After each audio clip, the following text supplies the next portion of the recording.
Chinese വാസ്തുകലയായ feng shui പ്രകാരം സമ്പത്തിന്റെ ദിക്കായി പരിഗണിക്കുന്നത് തെക്ക് കിഴക്ക്, അതായത് അഗ്നികോണ്, അതായത് സൗത്ത് ഈസ്റ്റ് കോർണറാണ്. അപ്പോൾ ഈ സൗത്ത് ഈസ്റ്റ് കോർണറിന് വളരെയധികം പ്രാധാന്യമുണ്ട്. ഈ ദിക്ക് നമ്മൾ വേണ്ട രീതിയിൽ കൈകാര്യം ചെയ്തില്ലെങ്കിൽ വലിയ കടബാധ്യതകൾ ഉണ്ടാവാൻ കാരണമാവും. ഈ ദിക്ക് വേണ്ട രീതിയിൽ നമ്മൾ പരിപോഷിപ്പിച്ചാൽ ഒരുപാട് സാമ്പത്തികമായിട്ടുള്ള അഭിവൃദ്ധി നമുക്ക് കൊണ്ടുവരാനായിട്ട് ഈ ദിക്കിനെ കഴിയും. ഇത് വാസ്തു പ്രകാരം എങ്ങനെ കൈകാര്യം ചെയ്യണം, ഫെങ്ഷു പ്രകാരം എങ്ങനെ കൈകാര്യം ചെയ്യണം, രണ്ടും ഞാൻ പറഞ്ഞുതരാം. കാരണം നമ്മൾ വാസ്തു ഫെങ്ഷുയും രണ്ടും കൺസൾട്ട് ചെയ്യുന്നുണ്ട്, അതിനോടൊപ്പം തന്നെ പിരമിഡ് വാസ്തുവും പ്രാക്ടീസ് ചെയ്യുന്നുണ്ട്. നമ്മളിവിടെ ചെയ്യേണ്ട ഒരു കാര്യം എന്ന് പറഞ്ഞു കഴിഞ്ഞാൽ, ഒരു വീടിനെ സംബന്ധിച്ചിടത്തോളം അതിന്റെ തെക്ക് കിഴക്ക് മൂല എന്ന് പറയുമ്പോഴത്തേക്കും വസ്തുവിൽ തെക്ക് കിഴക്ക് ഭാഗത്ത് എല്ലാ ദിവസവും നിങ്ങൾക്ക് തീ ഇടുന്നത് നല്ല റിസൾട്ട് ഉണ്ടാകും. നിങ്ങളുടെ വീടിന്റെ അടുക്കള തെക്ക് കിഴക്ക് ഭാഗത്താണ് നിൽക്കുന്നതെങ്കിൽ നിങ്ങൾക്ക് നല്ല നേട്ടങ്ങൾ ജീവിതത്തിലേക്ക് കൊണ്ടുവരാനായിട്ട് ഈ ഒരു കിച്ചണിലൂടെ നിങ്ങൾക്ക് സാധിക്കുന്നതാണ്. അതുപോലെ നിങ്ങളുടെ വീടിന്റെ അകത്തായാലും പുറത്തായാലും തെക്ക് കിഴക്ക് ഭാഗത്ത് ഒരു ടോയ്ലറ്റ് വരുന്നെങ്കിൽ കടുത്ത സാമ്പത്തിക പ്രശ്നത്തിന് അത് കാരണമാകും.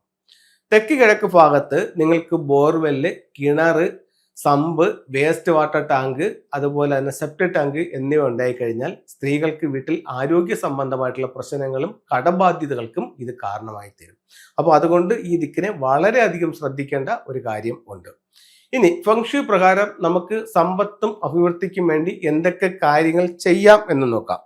നിങ്ങളുടെ വീടിന്റെ പുറത്ത് വസ്തുവിന്റെ തെക്ക് കിഴക്ക് ഭാഗത്തായിട്ട് നല്ല ഹെൽത്തി ആയിട്ടുള്ള പ്ലാന്റുകൾ, അതായത് ലക്കി ബാമ്പു പോലുള്ള നല്ല ഹെൽത്തി പ്ലാന്റുകൾ വെക്കുന്നത് വളരെ നല്ലതാണ്. ഇന്നിപ്പോൾ ബഹുഭൂരിപക്ഷം ആൾക്കാരും മണി പ്ലാന്റുകളാണ് വെക്കുന്നതായിട്ട് ശ്രമിക്കുന്നത്. മണി പ്ലാന്റുകൾ വീട്ടിലും ഭിത്തിയിലും അതുപോലെ തന്നെ മരങ്ങളിലും ഒക്കെ പടർത്തി വിടുന്നതായിട്ട് കാണുന്നുണ്ട്. മണി പ്ലാന്റിന്റെ കാര്യത്തിൽ ഫെങ്ഷുയിലെ മാസ്റ്റേഴ്സിന് തന്നെ അതിൻ്റെ ഇടയിൽ രണ്ട് അഭിപ്രായങ്ങൾ വരുന്നുണ്ട്. ഒന്നെന്ന് പറഞ്ഞു കഴിഞ്ഞാൽ, മണി പ്ലാന്റ് വെക്കുമ്പോൾ പണം വരും, പക്ഷെ പലപ്പോഴും ആ പണം നമുക്ക് ലോൺ ആയിട്ടോ അതല്ലെന്നുണ്ടെങ്കിൽ മറ്റൊരാൾ കടം തരുന്ന രീതിയിലോ ആയിരിക്കും വരുന്നത്. അല്ലാതെ നമുക്കൊരു സാമ്പത്തിക അഭിവൃദ്ധി എന്നുള്ള രീതിയിലായിരിക്കില്ല പണം വരുന്നത്. അത് ഒരു മണി പ്ലാന്റിന്റെ ഒരു പ്രോബ്ലമായി കഴിയുന്നുണ്ട്. അത് ബഹുഭൂരിപക്ഷം, അതായത് അതെന്താന്ന് വെച്ച് കഴിഞ്ഞാൽ, മണി പ്ലാന്റ് സ്വന്തമായിട്ട് നിൽക്കില്ല. ഒന്നുകിൽ ഒരു ഭിത്തി വേണം, അല്ലെങ്കിൽ ഒരു കയറ് വേണം, അല്ലെങ്കിൽ ഒരു മരം വേണം. അതുപോലെ നമുക്കും സ്വന്തമായി നിൽക്കാൻ പറ്റില്ല, മറ്റൊരാളുടെ സപ്പോർട്ടിങ് വേണം. അതെന്താണ്, ബഹുഭൂരിപക്ഷം ആൾക്കാരും ബാങ്ക് ലോണുകൾ എടുക്കേണ്ടി വരും. ഇനി ഇവിടെ എന്ത് ചെയ്യാമെന്ന് ചോദിച്ചു കഴിഞ്ഞാൽ, ഒന്നുകൊണ്ട് സംശയിക്കേണ്ട, നല്ല ഹെൽത്തി ആയിട്ടുള്ള ലക്കി ബാമ്പു ചെടികൾ, ചൈനീസ് ലക്കി ബാമ്പു ചെടികൾ തെക്ക് കിഴക്ക് ഭാഗത്ത് വെക്കുന്നത് നല്ല റിസൾട്ട് തരും. അതുപോലെ തന്നെ മറ്റേ ചൈനീസ് ഓറഞ്ച് വെക്കുന്നതും നല്ല സാമ്പത്തിക അഭിവൃദ്ധിക്ക് കാരണമാകുമെന്ന് ഫെങ്ഷുയിൽ പറയുന്നുണ്ട്. ഇനി വീടിന്റെ സ്വീകരണ മുറിയിലാണെങ്കിലോ, വീടിന്റെ സ്വീകരണ മുറിയിലും നമുക്ക് നല്ല ഹെൽത്തി ആയിട്ടുള്ള ലക്കി ബാമ്പു ചെടികൾ വെക്കാം. ഇപ്പൊ ഇവിടെ ശ്രദ്ധിക്കേണ്ട ഒരു കാര്യം എന്ന് പറഞ്ഞു കഴിഞ്ഞാൽ, ഈ ലക്കി ബാമ്പു നമ്മൾ പുറത്തുനിന്ന് വാങ്ങിക്കുന്ന ഒരു ബണ്ടിൽ വാങ്ങിച്ചിട്ട് ഒരു ക്രിസ്റ്റൽ ബൗളിനകത്ത് വെച്ച് തെക്ക് കിഴക്ക് ഭാഗത്ത് വെക്കുന്നത് വളരെ നല്ല റിസൾട്ട് ഉണ്ടാവും. ഞാനിത് എടുത്തു പറയുന്നത് എന്താണെന്ന് വെച്ച് കഴിഞ്ഞാൽ, പല ആൾക്കാരും വീട്ടിൽ നിന്നിട്ടുള്ള ചെടിയുടെ തണ്ട് തന്നെ വെട്ടി ഈ തെക്ക് കിഴക്ക് ഭാഗത്ത് വെക്കുന്നുണ്ട്. അപ്പം അതിലുള്ളതിനേക്കാൾ കൂടുതൽ റിസൾട്ട് ആ റെഡിമെയ്ഡ് പ്ലാന്റിൽ ഉണ്ടാവും. എന്തുകൊണ്ട് റെഡിമെയ്ഡ് പ്ലാന്റ് വാങ്ങിക്കാൻ പറയുന്നു എന്ന് ചോദിച്ചു കഴിഞ്ഞാൽ, ഇതിനകത്തൊരു പഞ്ചഭൂതത്തിന്റെ ഒരു തിയറി ഉണ്ട്. അതായത് 5 എലമെന്റിന്റെ ഒരു ബാലൻസിങ് ആണ് ഫെങ്ഷു എന്ന് പറഞ്ഞു. ഇപ്പൊ ഇവിടെ ഉപയോഗിക്കുന്ന എലമെന്റുകൾ എന്ന് പറയുന്നത്, ഒന്ന് എർത്തിനെ സൂചിപ്പിക്കുന്നതാണ് ഈ ലക്കി ബോംബ് വെക്കാൻ ഉപയോഗിക്കുന്ന ആ ക്രിസ്റ്റൽ പാത്രം, അല്ലെങ്കിൽ ആ ക്രിസ്റ്റൽ ലക്കി ബോംബ് വെച്ചിട്ട് അതിനകത്ത് ഒരു 3-4 സ്റ്റോൺ ഇട്ട് വെച്ചാലും അതൊരു എർത്ത് എനർജി ആയി. അപ്പോൾ അത് അവിടെ എർത്ത് എനർജി വന്നു. 2, നമ്മൾ അതിനകത്ത് വെള്ളം ഒഴിക്കുന്നു, വാട്ടർ എനർജി ആയി. 3, ഇതിനകത്തിരിക്കുന്ന ലക്കി ബാമ്പു ചെടി, അത് വുഡ് എനർജി ആയി. 4 എന്ന് പറയുന്നത്, നിങ്ങൾ റെഡിമെയ്ഡായിട്ട് വാങ്ങിക്കുന്ന ആ പ്ലാന്റിൽ ഒരു റെഡ് റിബൺ ഉപയോഗിച്ച് അതിനെ കെട്ടിയിട്ടുണ്ടാവും. ഇപ്പൊ ശ്രദ്ധിക്കേണ്ട ഒരു കാര്യം എന്ന് പറഞ്ഞാൽ, റെഡ് കളർ റിബൺ തന്നെ ആയിരിക്കണം. മറ്റൊരു കളർ റിബൺ ആണെങ്കിൽ നിങ്ങൾ അത് വാങ്ങിക്കാതിരിക്കുന്നതായിരിക്കും നല്ലത്. റെഡ് റിബൺ ആയിരിക്കണം, കാരണം അതൊരു ഫയർ എനർജിയാണ് സൂചിപ്പിക്കുന്നത്. അതുകൊണ്ട് മാത്രമാണ് റെഡ് കളറിനെ പറ്റി ഞാൻ എടുത്തു പറഞ്ഞത്. അപ്പൊ 4 എനർജിയായി. ഇനി വരുന്നത് ഒരു മെറ്റൽ എനർജിയാണ്.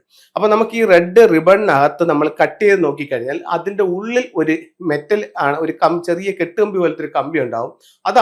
അത് വെച്ചിട്ടാണ് നമ്മൾ ഇത് കെട്ടുന്നത്. അപ്പോൾ അവിടെ മെറ്റൽ എനർജിയുമായി. അപ്പൊ ഈ 5 എലമെന്റും കൂടെ ഒന്ന് ചേരുമ്പോഴത്തേക്കാണ് ആ ശരിക്കുള്ള റിസൾട്ട് വരുന്നത്. കാരണം ഈ 5 എലമെന്റും ഉണ്ട്, പക്ഷെ അതിൽ ഇത് പിന്നെ എടുത്തു പറയുന്ന എലമെന്റ് അല്ലെങ്കിൽ ബൂസ്റ്റ് ആയിട്ട് നിൽക്കുന്ന എലമെന്റ് ഏതെന്ന് ചോദിച്ചു കഴിഞ്ഞാൽ അത് വുഡ് എനർജിയാണ്. അപ്പം അത് വെക്കുമ്പോഴാണ് ആ റിസൾട്ട് വരുന്നത്. മറ്റേ റിസൾട്ട് വരൂല എന്നല്ല, പക്ഷെ കറക്റ്റ് വെക്കേണ്ട ആ ഒരു ടൂൾ എന്ന് പറയുന്നത് ഇത്തരത്തിലുള്ള പ്ലാന്റ് തന്നെയാണ്. അപ്പൊ ഇത് വെക്കുന്നത് നമുക്ക് സാമ്പത്തികമായിട്ട് അഭിവൃദ്ധി ഉണ്ടാകും. ഇനി തെക്ക് കിഴക്ക് ഭാഗത്ത് സൂക്ഷിക്കാവുന്ന ചില ഫെങ്ഷുയുടെ ടൂളുകൾ ഞാൻ നിങ്ങൾക്ക് കാണിച്ചു തരാം. ഒന്നെന്ന് പറയുന്നത് മണി ഏരിയ ആയതുകൊണ്ട് തന്നെ ഒരു മണി ഫ്രോഗിനെ അവിടെ വെക്കാം. മണി ഫ്രോഗ് എന്ത് ചെയ്യുന്നു? വീടിനുള്ളിലേക്ക് കടന്നു വരുന്ന രീതിയിൽ. അതുപോലെ തന്നെ ചൈനീസ് നാണയങ്ങൾ, അതുപോലെ തന്നെ നമുക്ക് അവിടെ സൂക്ഷിക്കാവുന്ന മറ്റേ നമ്മുടെ കുബേര കോയിൻസ്, അതുപോലെ നമുക്ക് അവിടെ സൂക്ഷിക്കാവുന്ന മറ്റു കാര്യം എന്ന് പറയുന്നത് ചൈനീസ് നാണയങ്ങൾ, സിട്രിൻ, അതുപോലെ ഇൻഗോട്ട് എന്ന് പറഞ്ഞിട്ട് ഒരു സ്വർണ്ണക്കട്ടി പോലുള്ള സാധനങ്ങളുണ്ട്. ഇത്തരം സാധനങ്ങൾ നമുക്കൊരു വെൽത്ത് ബേസ് ആയിട്ട് അവിടെ സൂക്ഷിക്കാവുന്നതാണ്. അവിടെ വെക്കാവുന്ന മറ്റൊരു ടൂൾ എന്ന് പറയുന്നത് സമ്പത്തിന് വേണ്ടി വെക്കാവുന്നത് അരോന മത്സ്യത്തിന്റെ സ്റ്റാച്യു ആണ്. ഒരു ടൂളും കൂടെ കാണിക്കാം. അവിടെ വെക്കാവുന്ന മറ്റൊരു ടൂൾ എന്ന് പറയുന്നത് ഈ ഡ്രാഗന്റെ ഹെഡും ടോർട്ടോയ്സിന്റെ ബോഡിയും അതിന്റെ മുകളിൽ ഒരു ലാഫിംഗ് ബുദ്ധ ഇരിക്കുന്ന രീതിയിലുള്ള ഒരു സ്റ്റാച്യുമാണ് അവിടെ വെക്കേണ്ടത്. അപ്പോൾ ഇത്തരത്തിലുള്ള ടൂളുകൾ സൗത്ത് ഈസ്റ്റിൽ വെക്കൂ. എല്ലാവർക്കും സാമ്പത്തികമായിട്ട് ഒരുപാട് ഒരുപാട് ഒരുപാട് നേട്ടങ്ങൾ ഉണ്ടാവട്ടെ എന്ന് പ്രാർത്ഥിച്ചുകൊണ്ട് നിർത്തുന്നു. നന്ദി, നമസ്തേ.